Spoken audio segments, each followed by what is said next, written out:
আমরা ভাইয়ের মতো বন্ধু বানাই, কোনো মির্জাফর না।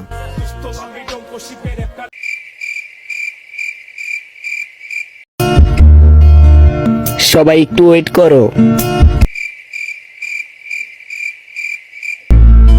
আমি আবার আতঙ্ক রূপ নিয়ে আইতাছি।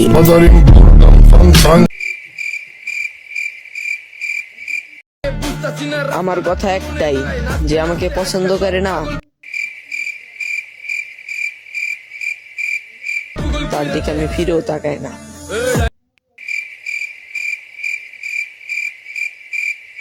আবারও মাঠে নামতে হবে। শুনলাম ইদানিং মানুষ ভালো খেলে। নায়ক হয়ে নায়িকার জন্য জান দেওয়া লাভ নাই, পারলে ভিলেন হয়ে দুইটারই শেষ করে দাও।